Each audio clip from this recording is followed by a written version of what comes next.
Good afternoon and welcome. I'm James Stewart, Director of the Princeton University Art Museum, and I'm delighted to welcome all of you to this very special program in the beautifully air-conditioned McCosh 10. As many of you will know, the occasion that brings us together is one of the highlights of the museum's annual calendar, that is the Mary Pitcairn Keating Friends Annual Lecture. This year marks the 14th year in which such a lecture has been given. I was honored myself to be invited to give such a lecture on about my third day on the job in 2009. And the lecture affords the occasion to bring a wide range of eminent speakers to the Princeton campus in an ongoing exploration of the visual. The daughter and mother of Princetonians, Mary Pitcairn Keating was a longtime resident of Princeton from 1975 until her death in 2009, after which the lecture was endowed in her memory, recognizing the fact that among myriad cultural passions, the Art Museum was always one of her greatest loves. It gives me particular pleasure to introduce this year's Keating speaker, whom I had the pleasure of introducing on one other occasion and whose work I have long wished to bring to the Princeton campus. Simply put, Maya Lin is one of the greatest artists, designers, and environmentalists of our time. She has created a remarkable body of work in both art and architecture. At the age of 21, Maya redefined the concept of a monument while still an undergraduate at Yale, a work that remains one of the greatest memorials of human history. Her work since then has defied boundaries. Her architectural work has included master planning and designing the flagship building for the Novartis Institutes for Biomedical Research in Cambridge, Massachusetts, described by Robert Campbell of the Boston Globe as, quote, a work of art that is ambitious in its scope and brilliantly designed, end quote. A recent review in the New York Times noted that, quote, Ms. Lin has gone on to become one of the most cerebral and fascinating of today's generation of American architects, end quote. Her current architectural projects include the new Nelson Library at Smith College. Maya's outdoor artworks, known as wave fields, for venues such as the University of Michigan, Storm King, and the Gibbs Farm in New Zealand are similarly acclaimed. Holland Cotter of the New York Times wrote of her wave field at Storm King that it is, quote, already a classic. It has the gravity of Ms. Lin's commemorative sculptures, the sociability of the earlier wave pieces, which lent themselves to picnics, play, and privacy, and more immediately than almost any of her other outdoor projects, it is inextricable from nature, which is where, as I say, all her art starts, end quote. Comparing these two forms, Maya has noted that she finds making art more difficult than making architecture. Quote, you really can do anything you want with art, she has said, whereas with architecture, you're designing for others. She compares art to writing a poem and architecture to writing a novel. Quote, they're both incredibly difficult and challenging, but sometimes that poem is harder because I'm stripping it bare, end quote. Maya's art is inextricably linked to the question of how we experience and relate to nature. Her earthwork pieces establish a systematic ordering of the land that is tied to history, memory, time, and language. They ask the viewer to reconsider nature and the environment at a time when it is essential for us to do so. It is thus no surprise that what Maya has described as her last memorial is a complex cross-platform global memorial to our planet that she has called What is Missing, a project that brings an artist's interpretive genius to the crisis surrounding biodiversity and habitat loss. Maya has received an outpouring of recognition for this body of work, including profiles in Time, the New York Times Magazine, and the New Yorker. The 1996 documentary about her work, entitled Maya Lin, A Strong, Clear Vision, won the Academy Award for Best Documentary. She was one of the youngest women to be inducted into the Women's Hall of Fame. She was awarded the National Medal of Arts in 2009 and was included in Time Magazine's list of women who are changing the world. In 2016, she was awarded the nation's highest civilian honor, the Presidential Medal of Freedom, by President Barack Obama. Just last night, it was a great pleasure to be in the room at the American Museum of Natural History when Maya was awarded the second annual Ken Burns American Heritage Prize. Maya's work as an artist can be found in the collections of museums all over the globe, including the National Gallery of Art, the Metropolitan Museum of Art, and very happily for us now, Princeton University. Little in my career at Princeton gives me more satisfaction than to welcome Maya's work into our public art collection. I hope you will join us after this talk for a reception in the museum galleries, but for now, please join me in welcoming Maya Lin.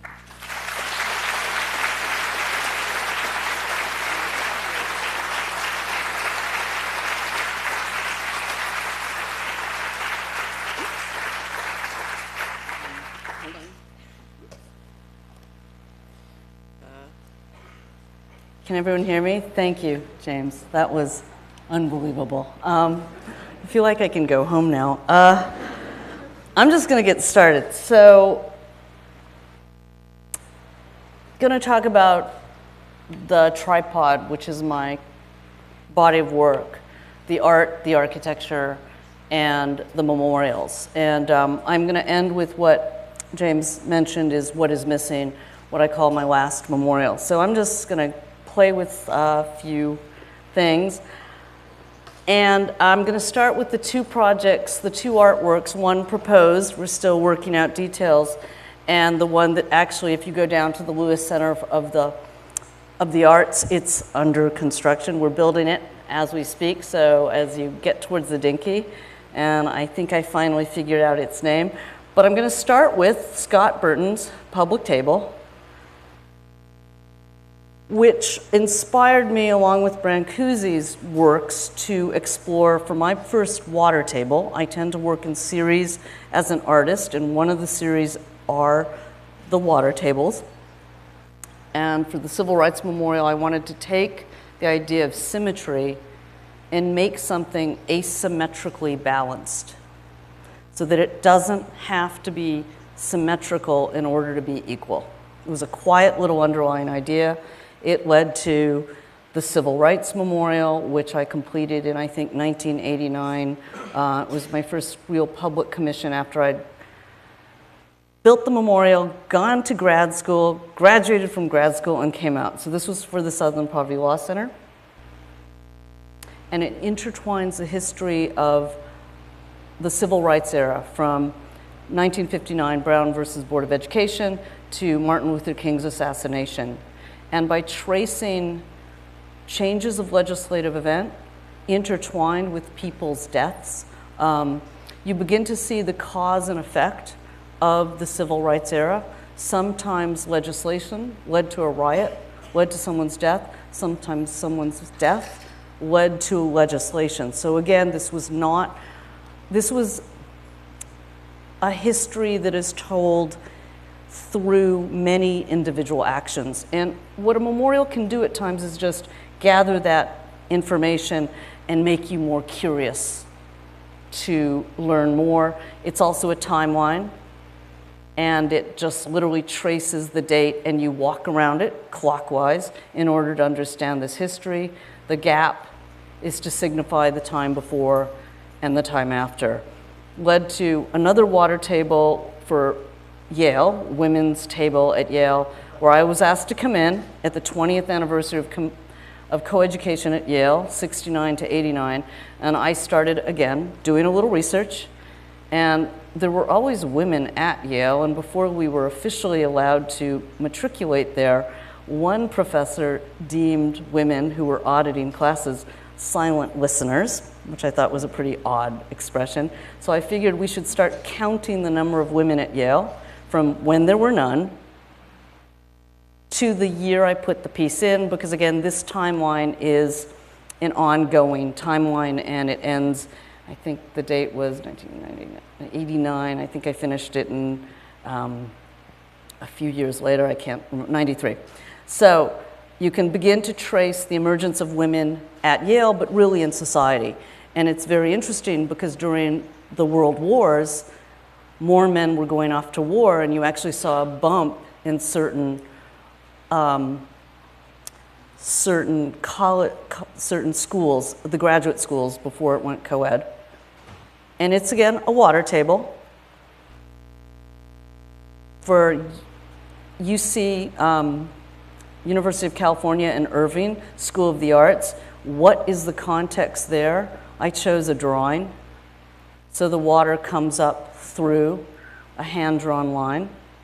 Got me very interested in what is the character and identity of a line, which leads me to the proposal for the second artwork, which we're working on, and I am inspired by Einstein and the black hole and the galaxy.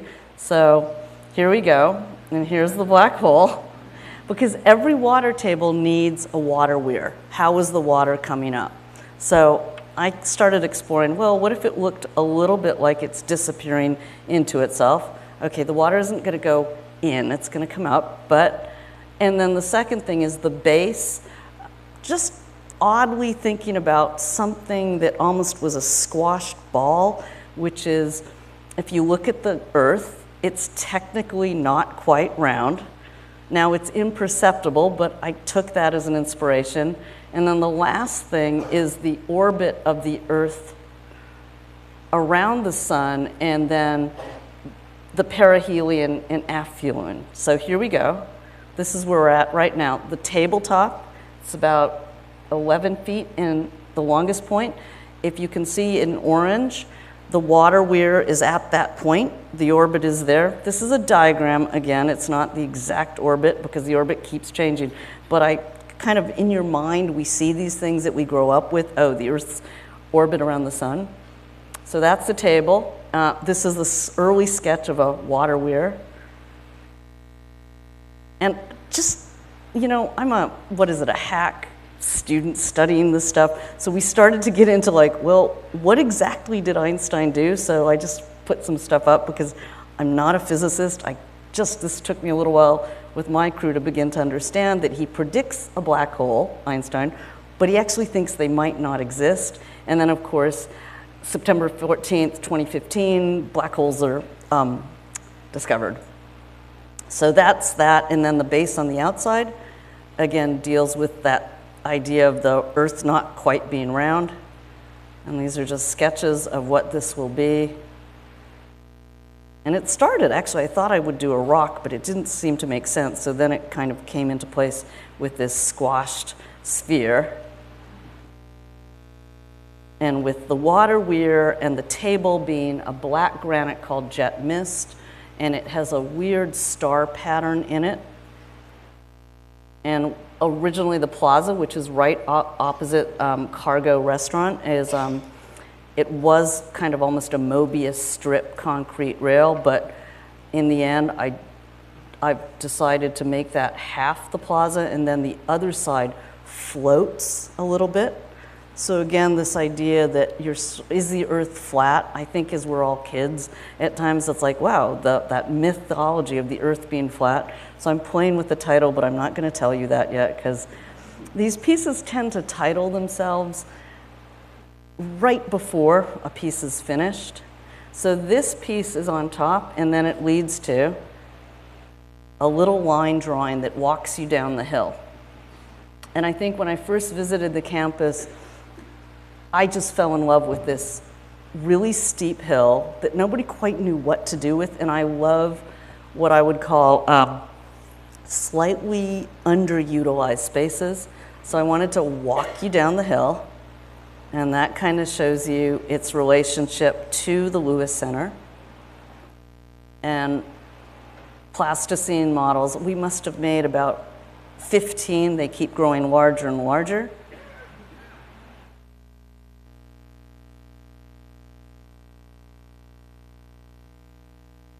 And you have to go out there and see what it's like. We will be shaping it and finishing this in the next couple weeks.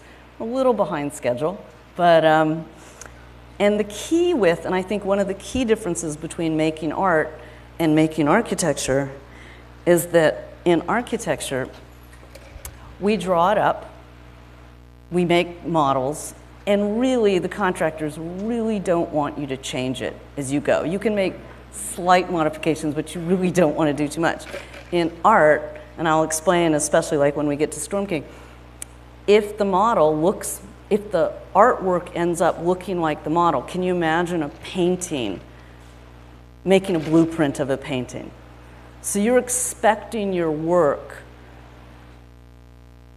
to morph and change in relation to the site as you're on site, which makes it a little bit unnerving, because unlike the safe confines of your studio, you're basically building these artworks in full view, which can be a little intimidating at times. So this is, we make models, I then scan the models, then we make larger topographic models to understand it, then we make larger models, and then we're out there on the site. This was the sand layer, which was last week. Now we're in the S2 layer. Next week will be the final layer, and after that we'll plant the trees. The scale of it is you can sit in the curves and hang out. They're very human scaled, they're kind of playful, and they definitely lead you up or down the hill. So that's it for that piece, because you actually have to walk out there to see it in process.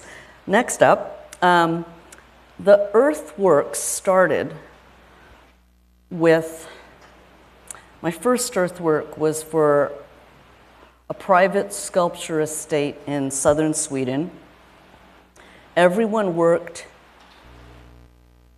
in the forested part, and you've got Ann Hamilton has taken over a 4-story barn. Martin Purrier has done a beautiful thatch sculpture in a beechwood. I knew I needed more space, so I asked if there was any room, and it just so happens the Wachtmeister estate, Vanes, has a state-of-the-art dairy that they were building, and this was their cow pasture. They had just built that dairy when I took the photograph, and when I innocently asked, do you have any extra dirt, Phil? Marika Wachtmeister started laughing. She turns a corner, and there's this mountain of earth. So I was able to use all the earth from the hole they had dug to make this state-of-the-art sustainable dairy, and then I built the piece.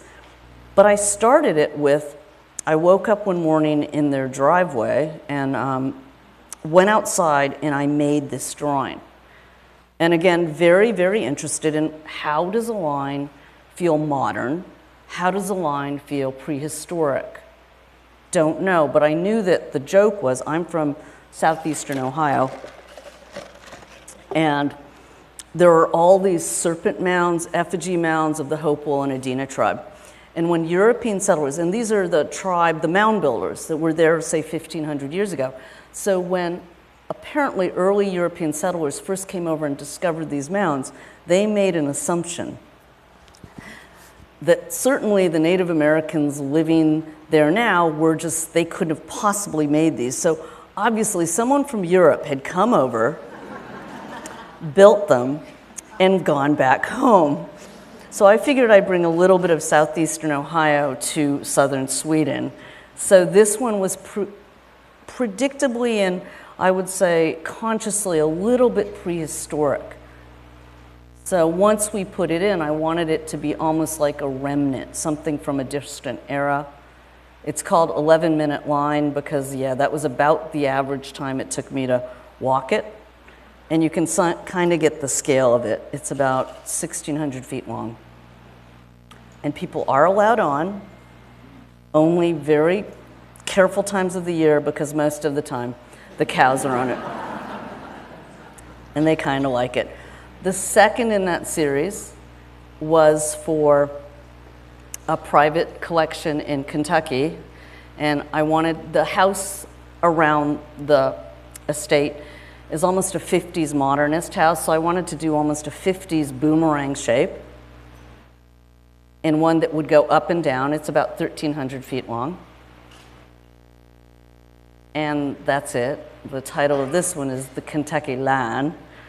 and it goes up and down and is sort of in a hidden area which you never went down to, and my eye went right to it, and I wanted to activate and work in this space. And so for me, I'm very interested in, and there'll probably be about 5 in this series. My last line will probably be a line that cannot make up its mind, whether it's language or drawing. So the one I just completed is for a private collection in the Hamptons. It's called The Lay of the Land because the site sloped evenly, kind of horizontally, and by shifting the ground plane, I was able to level out the site, create a moment where you can hang out in, but also create one of these first lines that is not so much a mound applied, but that split level, which is what I'm continuing with Princeton. And the title of the Princeton piece is The Princeton Line, partly because you guys relocated your dinky for the Art Center, so I couldn't resist. Anyway, so this is what you'll be seeing in another week, the fine grading of a piece. This is the lay of the land. This is an early state of it. That is once it gets sodded, and then that's sort of the piece going in, and I always get sent photos. So this is what it will look like in the snow, guys. So each one is very unique to the terrain, but I'm very much interested in how do you really talk to people through kind of the curvature of the earth. Equal to the line drawings, I've been working on a series that really talk about stopping the motion of water. It started with this naturally occurring wave called a Stokes wave. I was doing a commission for the Aerospace Engineering Building at the North Campus in Ann Arbor, the Francois Xavier Bagnoud Aerospace Engineering Building, and I came across this one image. It's from an obscure book on fluid motion. I do tend to mine a site, and for this one I met with and talked to many of the professors in the building. Someone gave me this album. I knew exactly what the piece would be like. They were all aerospace engineers though, and they said, well, this belongs over in naval engineering. And so from now on, if I talk to scientists, I usually say, I probably won't use anything of what you're gonna tell me, and then I go fishing. So that's the first. It's 10,000 square feet, 100 by 100. The scale is you can sit in a book, sit in a wave and read a book. From the upper classrooms, it almost acts a little like an Escher painting, and it really changes form with the light. The second in this series was one not so much caused by water, but what the water action does, the wave action does right before it hits the beach. It's called Flutter.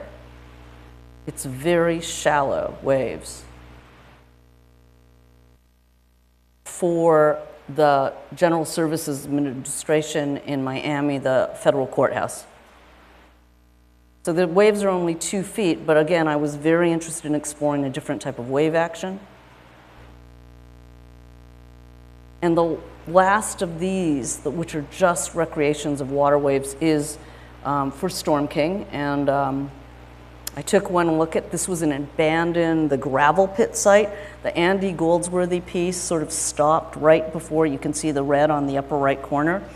And they didn't quite know what to do with this. So they hid it behind a massive berm of soil. Let's see, which is the pointer? Is it this one? Oh. Do you see anything? No. Anyway, so if you see the red cuts, I took the berm that was hiding this gravel pit and I built most of the piece out of that berm. It became the third of the wave fields. And at the start, it was a tripling of the progression. So the first one was 10,000 square feet, Flutter was 30, this was going to be 90,000 square feet. The waves would go over your head. They were going to be 12 feet high. And I realized once I was on site that 12 feet high was too small to own and become a part of the adjacent hills.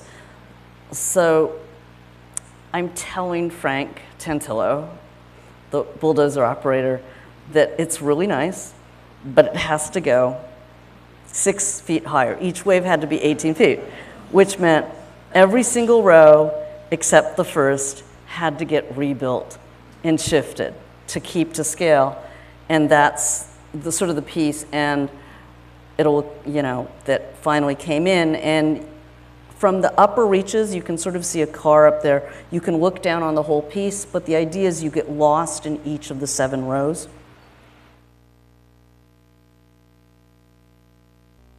And that's sort of how it looks. As I've been making the large-scale works, I've been balancing it with smaller scaled, what I call my studio sculptures. This was the first, trying to pull that idea of motion inside. So this was about 16 by 18 feet formaldehyde-free particle board, topographic landscape. The second in these wood series was Flow, which is made out of FSC certified 2x4s. And again, these artworks go back and forth.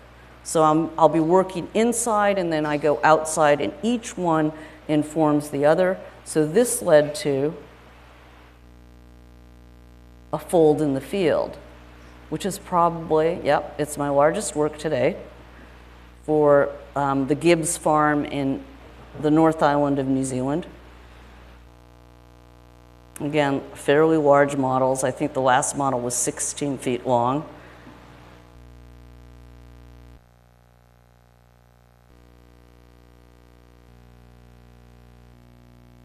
So this basically took a very degraded pasture land where the first time I walked on it, I lost my boot. It was so muddy, the drainage was so bad. So we kind of tilted and fixed all the drainage while at the same time creating literally an abstract folding of the landscape.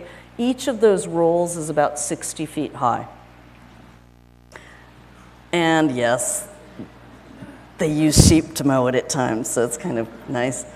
And that's sort of how the piece looks.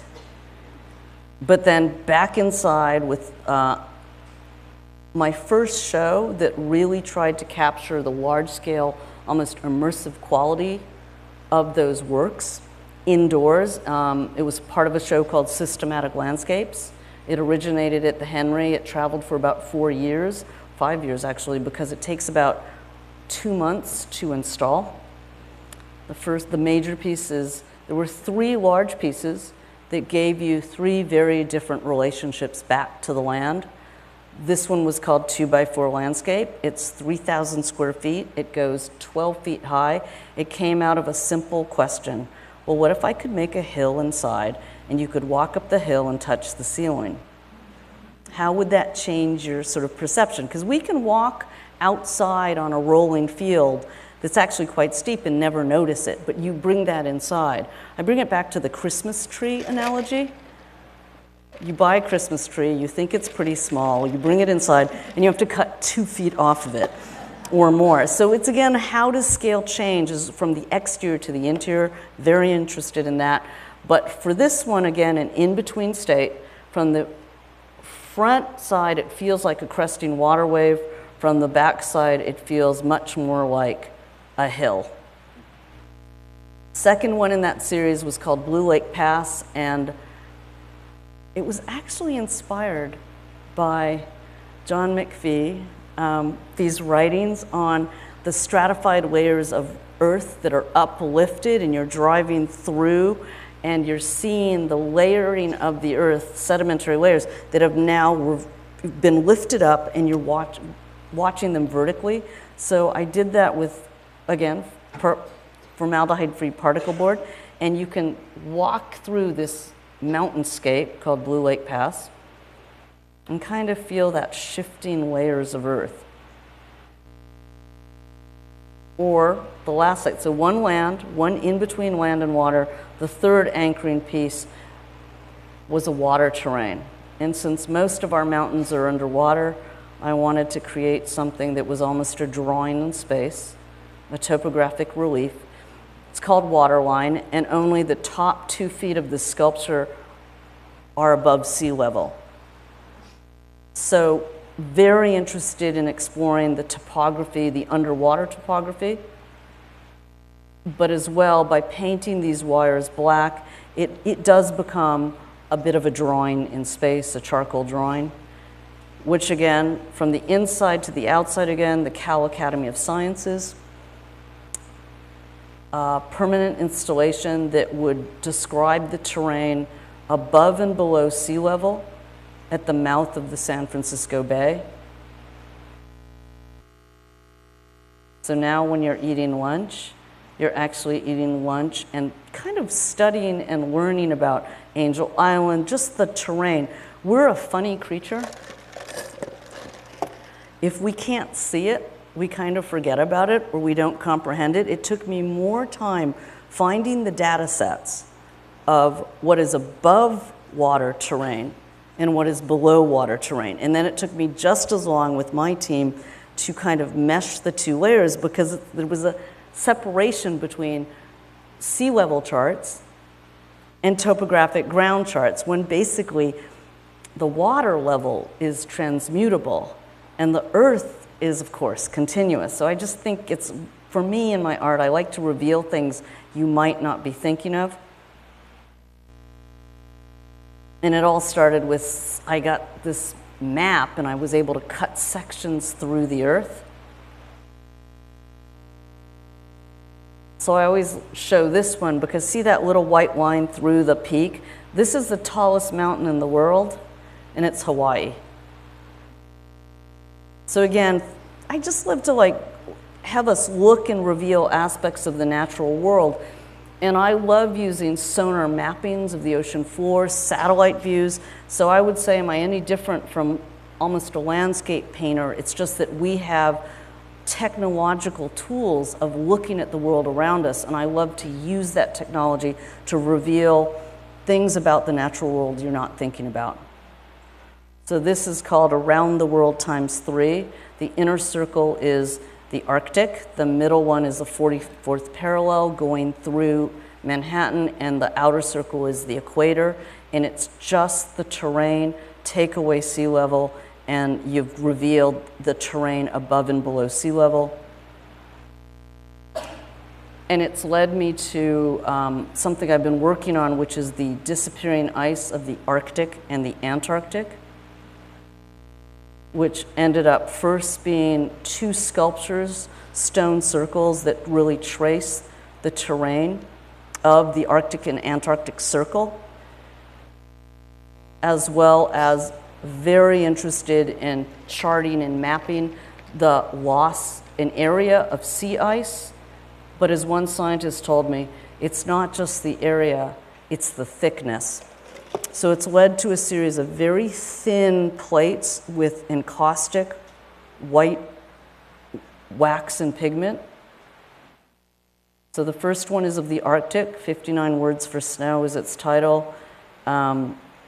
Again, I had no idea when I started it. There was this whole argument that in 1903, an ethnographer said there are like 100 words for snow, and then someone said, well, that's kind of not correct, and you're being romanticizing the myth. And then, sure enough, according to this expert, here are the words of snow in Inupiat, and then this is 49 words, so I just sort of in Greenland, and I just love some of these words. So I kind of get lost sometimes in researching a subject.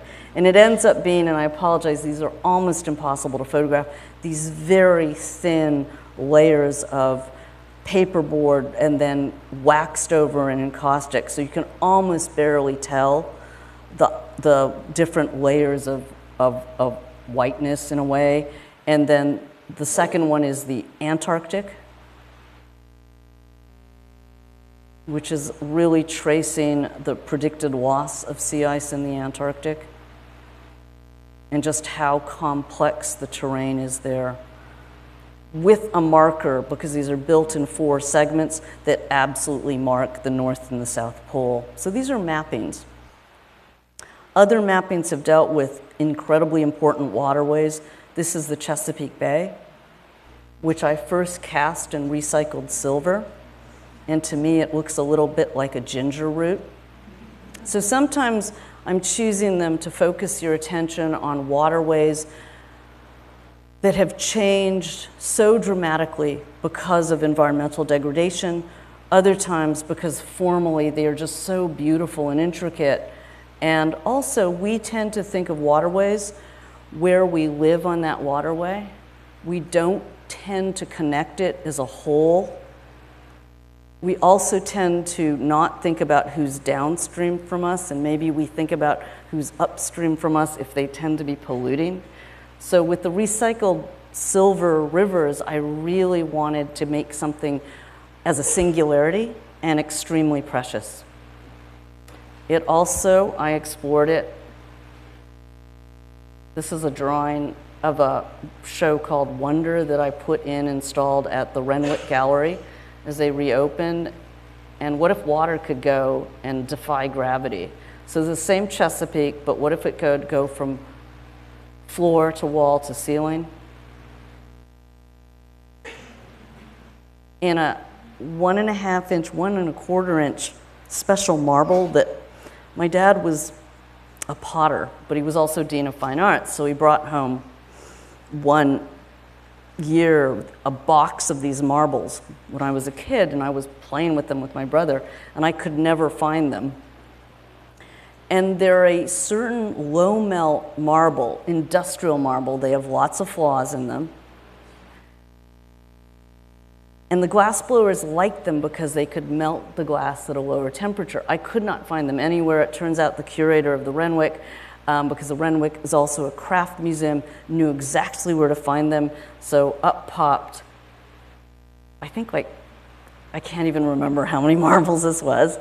And we installed Folding the Chesapeake there. And it went anywhere and everywhere, so we just glued it right to the radiators. No one seemed to mind. And with that, I'm just going to jump briefly into the architecture. Didn't think I could be inspired in my architecture by science as well. And yet, when I was asked by Novartis to do their new research building, NIBRI, in Cambridge, I was completely fixated on the idea of exploring. This is a microscopic view of bone. The idea was I wanted to create a campus. I sort of master planned the campus across from their existing headquarters. But that stone became a stone sunshade screen.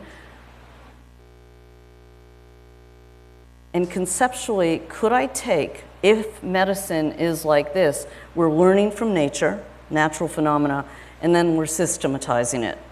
In a way, so many of our medical compounds come from nature, and then we learn how to kind of formulate that and recreate them. So between the lower level, which is the natural, and the research building, I was able to juxtapose these two very different ways, both sort of an organic, more natural form, and then a more mathematical iteration in the upper and lower level. The trick with this building is it was the last building on Mass Ave to go in. Everything at ground level had to be given to retail. So how do you define an entry to the Novartis campus, as well as you're not allowed any street frontage? So instead, by creating this canopy, which has the auditorium above, all the public offices and functioning spaces are in the lower level. I was able to maintain everything along the street at 4 stories to respect the scale of the street. They needed to go to 8 stories for the research tower, so I wrapped that and allowed the research tower to kind of be floating within this lower level building. And most of the time you see the 4 stories. You actually don't see the taller building until you go inside. And then the inside was a 1.3 acre public park that's open all day to the public. So the idea was to make the campus as welcoming as possible. And that's sort of what you see at night. And again, this is before the stores came in, so that's the street level view rendered. And the cafeteria, which again, people can look in from the street, is right there. So trying to make it a much more welcoming public building. No one's allowed inside except Novartis employees and guests, but this is sort of the inside of that lower boomerang shape. Can't show you much more than this. And the cafeteria.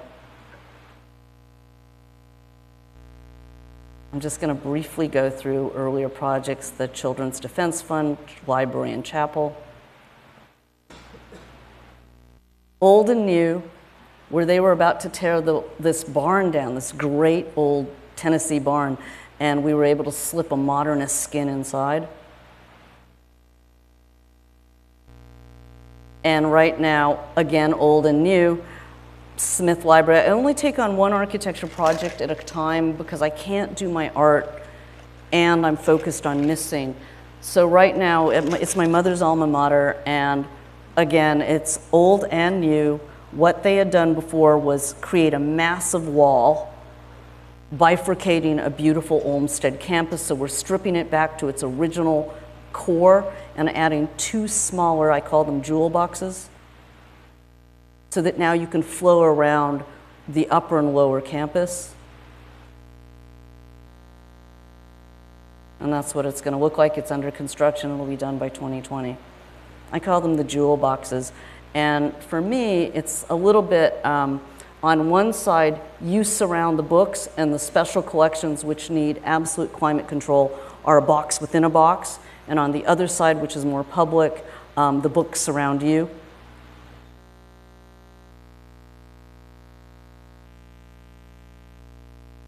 And then I'm just going to briefly talk about the fourth memorial, Confluence Project, which started, and I was invited in by the state of Washington through the Confluence Foundation to create a work that would reflect back on the 200th anniversary of Lewis and Clark. But I was asked in as well by the Native American tribes along the trail. And as one of the tribal elders, I think from the Chinook tribe, said, "Excuse me, Lewis and Clark did not discover this place. We were here." Now, I was about to start on my environmental memorial, which 20 years ago I started clipping for endangered species disappearing, so I was reticent to take this on. It's a very complex site. It's 6 parts along the Columbia River system. But when the Chinook tribe elders, the Nez Perce elders came in and asked me to get involved, I just really wanted to work with them. But most of the time along these 6 sites, I was met with restroom facilities and parking lots. And the first site, Cape Disappointment, where Lewis and Clark end at the Pacific, I was able to stop them from about to build another parking lot, and instead, we got them to do a transit study. And we got to restore these areas to native grasses and kind of shrink and remove parking lots. My favorite, again, another incredible estuary, is on the opposite side at Cape D, not the ocean side, but the other side. This is the parking lot. They were about to double in size, and after the transit study, surprise, we got to get rid of half of it and turn it into a naturally draining grassland, so the rain comes down as opposed to shunting off pollution from the asphalt parking lot. It now gets cleaned and screed out through the native grasses. Now, there's no artwork here per se. I'm working in parks. My goal as an artist is to disappear. Because what I find fascinating is I don't think we meant to do that. It just sort of happened. And literally, if I can get you back to why you went to that park and connect you back to nature, that was kind of my goal. So in each site Lewis and Clark visited, I used them as a lens to give us a glimpse of what a place was like 200 years ago. And then I reflect deeper in time. Every single site we've been invited in by each tribe whose homeland we're in. In the Chinook tribe, the very first day of the very first site visit, I see this rusty sink. And I start photographing it up the wazoo. The foundation, the Confluence Project, was so worried because they couldn't figure out why I loved this sink so much. And it was so ugly that I couldn't resist, but I did not know at the time. I knew I was going to make something about that fish cutting station, and that's what it looks like today. I had no idea of knowing that the creation myth of the Chinook tribe is of cutting a fish the wrong way. And from the blood of a fish springs an eagle, and now as you are out at that promontory, and the eagle flies to a nearby mountain, which you can see from this point, and when the eagle lands, he lays an egg. When the egg hatches, the first humans are born, and it's the Chinook tribe. So now when you're cutting your fish, you actually get to read the creation myth of the Chinook tribe, and you know whose homelands you're in.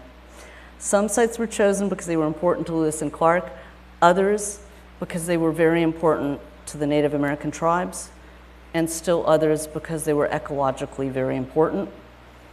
So the second in that series is the U.S. Forest Service. 1,500 acres were being restored. It was solid blackberries, you couldn't get through it, and they blew the Sandy River Dam.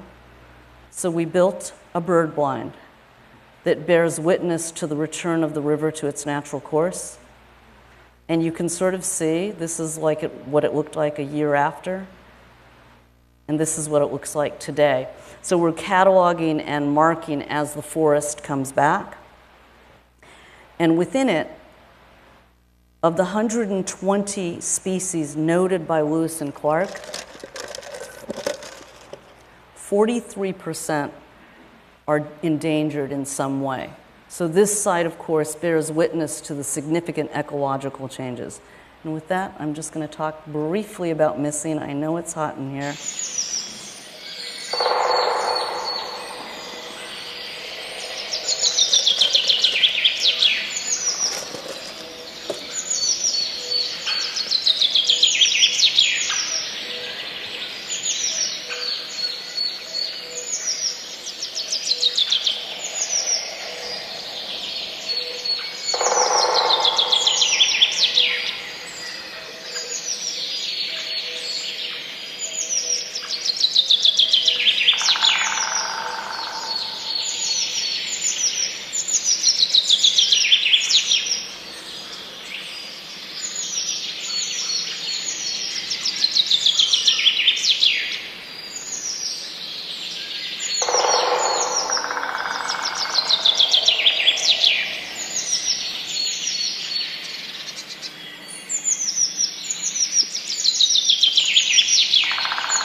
So I started with a question.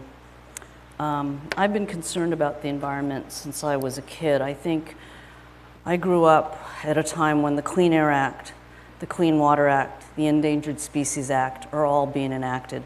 I'm from Ohio. Lake Erie is catching on fire. So as a kid, I was very much involved, whether I was out at the A&P grocery store petitioning to boycott Japan to save the whales, or petitioning to ban steel traps. My parents never knew what hit them, but whatever. I was extremely concerned about the environmental degradation that one species could be having on the rest of the planet. So if I could do something, knowing where I was coming from, having built memorials, and again, I tend to work in series, I knew the fifth and last of the memorials, the one I'd close and end that series with, would be about the environment. And it started out with an idea of, what if I could make a memorial that could jump form? What if it was able to morph both site and place, multi-sided, interactive, and that's how I started. And this was, I think, I started with a commission for the California Academy of Sciences with a permanent installation. If you'll recall, I had built this for them, the Cal Academy of Sciences, and I reserved most of the monies to seed fund What is Missing. So on the opposite side, the eastern and western terrace, you can sit in an RCA Victor style listening cone. The BBC, National Geographic, Cornell Ornithology Labs were lead donors. We've created about 75 to 80 1 to 2 minute, almost haiku-esque films. You hear the sounds. Cornell Labs has an amazing library of sounds. So again, if I can stop you visually, you hear the animal or place before you see it. The texts are always quoted from all the environmental groups and scientific groups, because one of the goals was to get people to understand the progress and thought going in and seeing the environmental movement as a whole. This installation is called The Empty Room. Black box projectors hidden in the floor. You catch the animal or place and you learn about it and what's missing. Creative Time got me the MTV billboard in Times Square one Earth Day. I do surface around Earth Day with a new iteration. I set up my own not-for-profit, so even though I say it's my last memorial, I'll be donating it to it for the rest of my life. It's something I'm very deeply committed to. Philip Lim asked me to do his 10th year anniversary show, and I said, well, if you do it to focus attention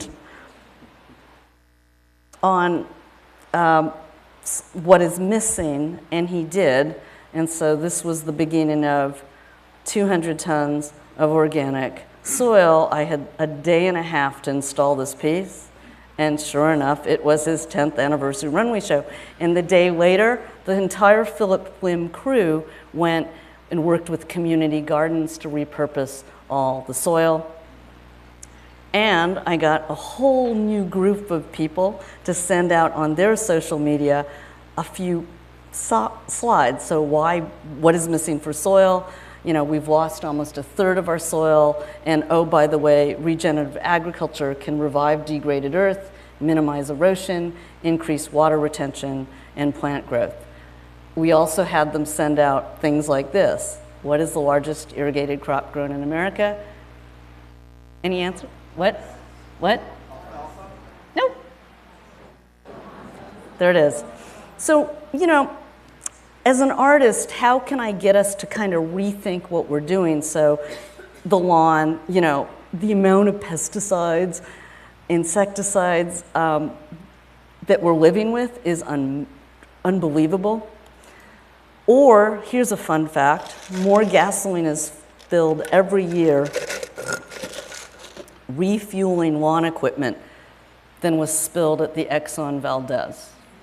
So we go on to say, well, what if you gave half your lawn back to nature? That diagram, I don't know if you've ever played the game Go.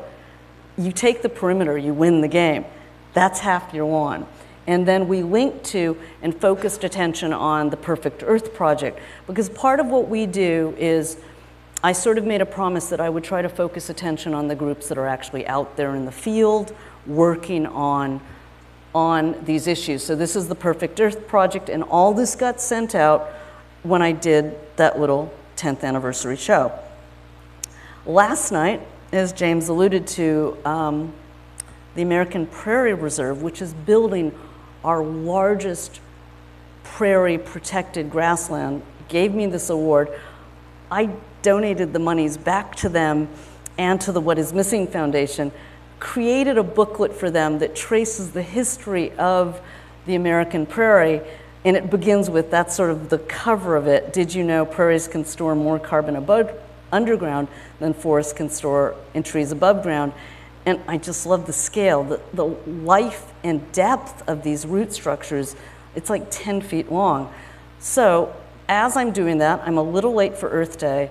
I've had 3 living prairie grasses transplanted into these clear tubes, and they're going to be in a group show on climate change at Storm King, which opens May 19th. So the Land Institute in Salina has helped transplant these. We're driving them across. They're going to get planted at Storm King when they go dormant in, I guess, September, October, whenever the grass experts tell us.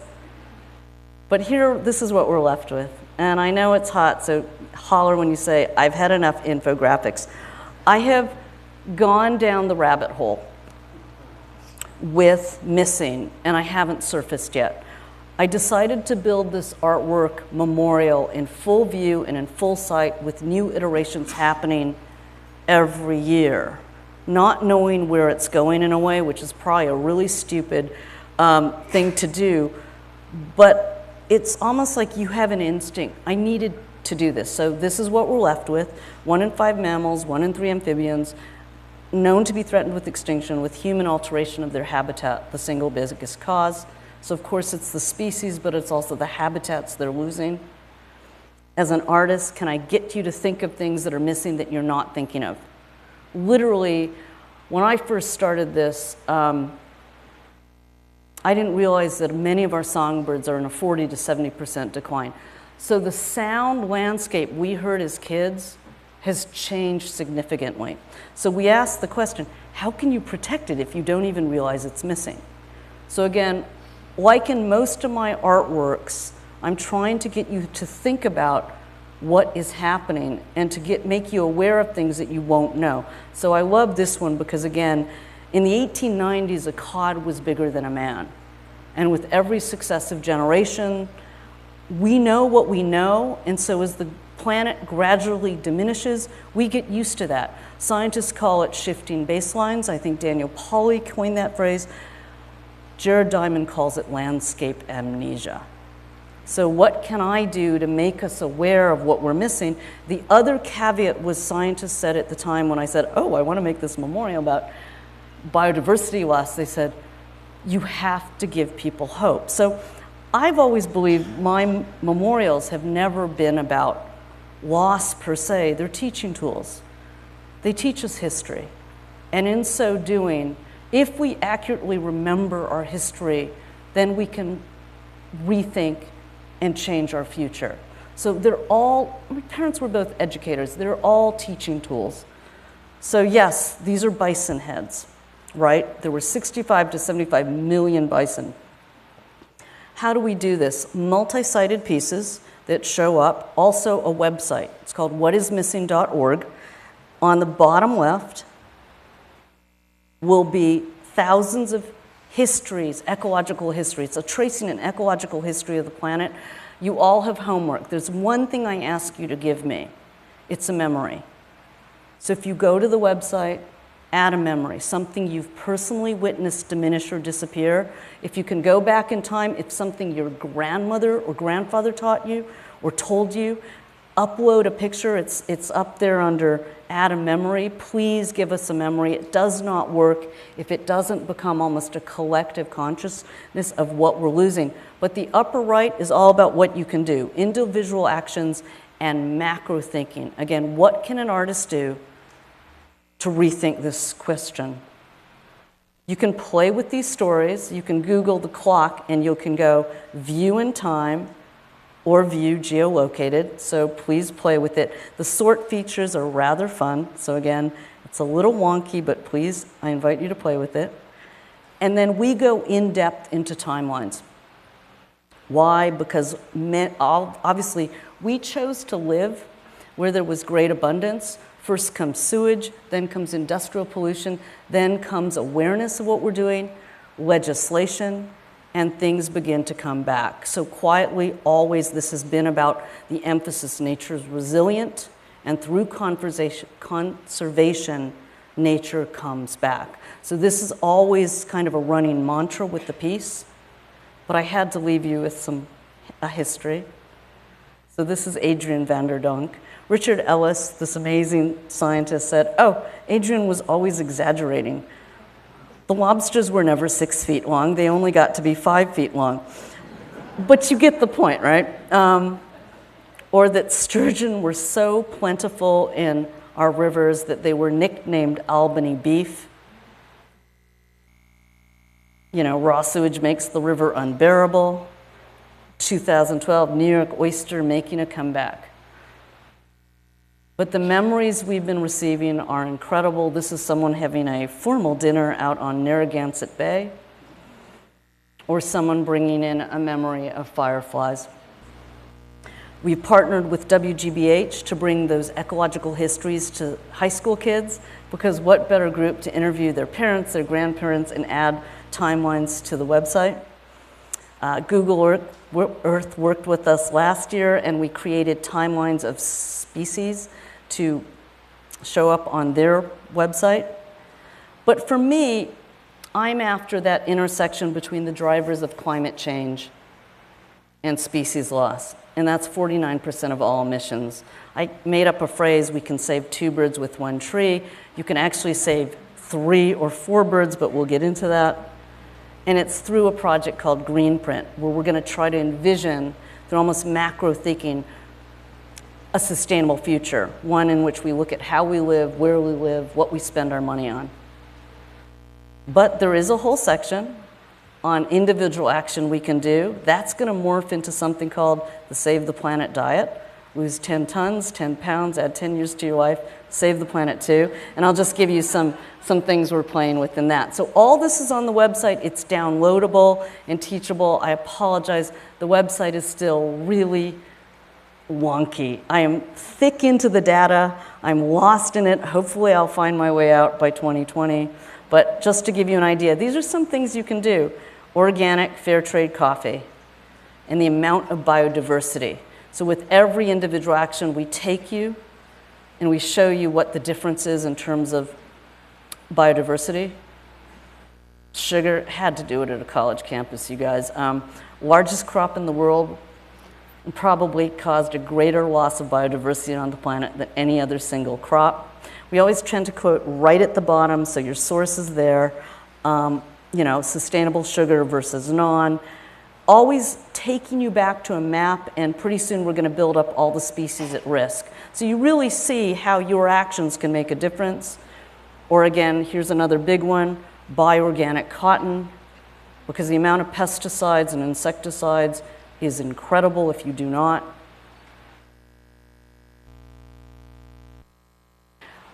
But I'm really focused on, well, what can I say slightly differently than what you're thinking?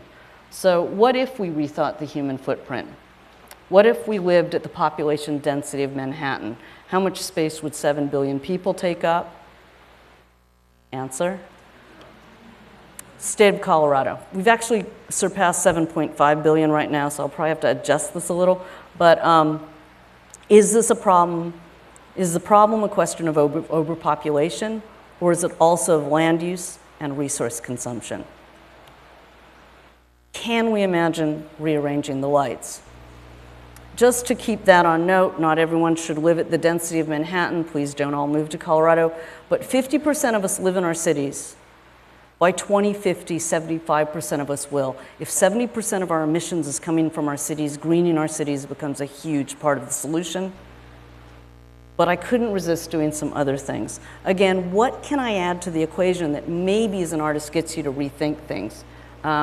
That sounds like a lot of money, $700 billion annually, according to the World Economic Forum, to curb climate change, and I couldn't resist. Just what we spend our money on every day or every year.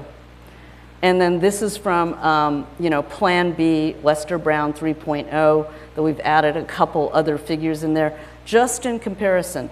So we're spending the money it would take to restore the planet, and we're spending it sometimes without really thinking. Everyone says, oh, it's defense. Take a look at some of the things we're spending our money on. What I love is how stabilizing water tables, 10 billion, is equivalent to what we spend on bottled water in the US. So this is all, I know, I've gone off the deep end. It's hot, I'm gonna skip on. subsidizing good practices rather than bad. We went around and we charted best case practices around the world in existence today. We don't need a new technology, just apply best case practices. That's almost 50% of emissions. Rethinking our energy, restoring habitats and cities. But what I really want to get to is the intersection between the drivers of biodiversity loss and climate change, which gets us into a couple fun things. Well, what if we ate less meat? What if we ate 20% less meat? What would that be equivalent to? That would be equivalent to all the protected land in North America and half of the protected land in South America. Oops, I'm going backwards. But we couldn't resist. So all this is teachable and on the web. Who would have guessed a lamb had a large footprint the way an industrial cow does, but a rabbit seems to be intensely efficient? You can lead to your logical end conclusions. You end up with bugs. And maybe if you don't want to eat a bug, though much of the world does, what do you think a free-range chicken should be eating? Anyway, so that's that. I'm just going to hop because I know it's hot, because I want to get into how much nature-based solutions could potentially absorb massive amounts of carbon. So between wetland remediation, reforming grazing, restoring forests, and reforming agriculture, according to drawdown in the Nature Conservancy, that could potentially offset optimally 60% of greenhouse gas emissions. So from regenerative agriculture to silvopastoral. So this came out, I don't know if you saw the Times Magazine about how much soil, the last great hope of avoiding catastrophic climate change, may lie in the soil beneath our feet. So I'm just going to end with a short clip and then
just going to end with share a memory with us. Thank you very much for coming.